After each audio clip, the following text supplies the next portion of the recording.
Hello, Team 6-1 Social Studies students. This is Mr. Bush, and this is a screencast with information from Monday, November 16th, and for Tuesday, November 17th. As we went into Schoology, this week's folder is entitled Q2 Week 3, and this week's lessons are called The First Empires. It is an orange folder in Schoology. It'll be at the top of your page. Within Monday's yellow folder, there were a couple things that we went over today. The first of which was a review video entitled Mesopotamia 101. So we watched together. It took about 4 minutes. This is a nice simple video from National Geographic recapping what we talked about last week with the establishment of Mesopotamia and Sumerians and what Sumerians were the first to do. So we watched this together. Writing, astronomy, and law. The story of civilization itself begins in one place. So we watched that as a review together. We went back into Monday's folder, and then we did the think about it question. There was a very short reading and a picture. It says, as the independent city-states of Sumer grew in size, power, and wealth, they became rivals. They each wanted to gain control over more resources. As a result, they often came in conflict. For hundreds of years, the city-states fought among themselves. In time, strong rulers conquered the whole region, creating the world's first empires. An empire is a state containing several countries or territories. The Babylonian Empire was ruled from the city of Babylon, which is located in the image below, which was originally a city-state. Students answered the question, what might be necessary to gain and maintain control over in a large territory in the ancient world.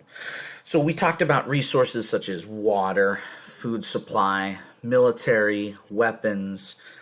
We discussed that as a group, and students formulated an answer in a 1 or 2 sentence response for the think about it question.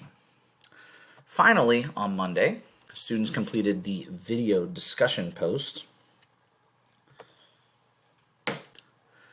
There it says the directions say, view the video 4 Empires in Mesopotamia, which is located right here, to learn about the rise and fall of the 4 empires that took over the region.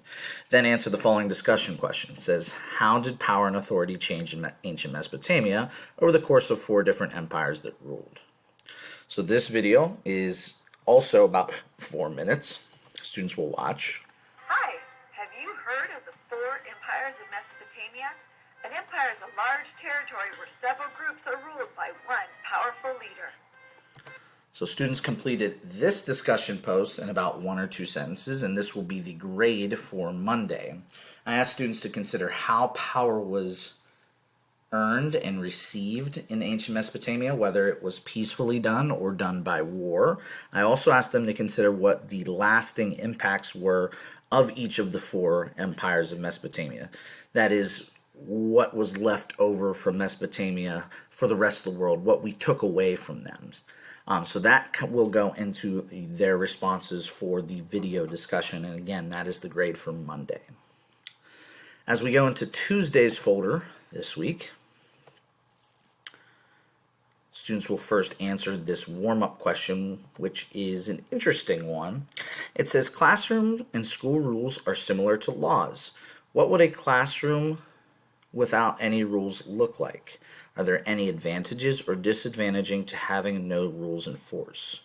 So really, this is a very open-ended question. This is to get the students thinking. Make sure that you answer all the parts of the question. Consider what ruleless schools and ruleless society would look like without laws. And that's going to kind of introduce our topics of Sumerian law and Hammurabi's code, which was located in Babylonia.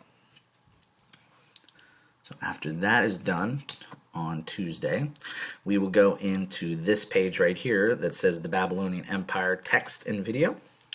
There is a short chunk of reading from the textbook that talks about the Babylonian Empire. It also introduces Hammurabi's code for the first time to students. There they will read about the first set of laws created for a society by a man named Hammurabi. And there was almost 300 laws for a society, 282 in fact. There's also a chart And the reading is about 1.5 pages from the textbook. Additionally, there is a nice little recap video that's located in this page as well. Students will watch it. This one's about 5 minutes.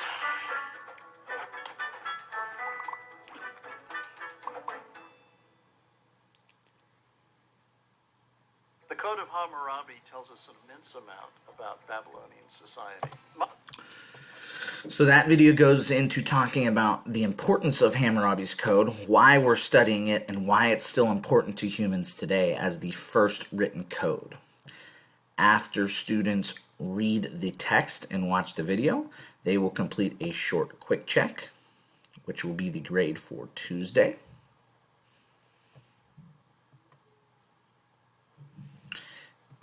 And there, students will have an opportunity to answer these 6 multiple choice questions. And that will be the grade for Tuesday. On Wednesday, Thursday, and Friday, we will be completing a larger assessment that is a checkpoint for the year, much like the pre-assessment with the Black Death close analytic reading. This one will deal with Hammurabi's Code. So we'll be taking an in-depth look at some of the particular laws within Hammurabi's Code and how they applied back then and why it's still important for us today. So once again, students will go through Monday and Tuesday, and I will see you live on Tuesday and Wednesday to get us started with Hammurabi's Code and the Babylonian society. Bye everybody. Talk to you soon.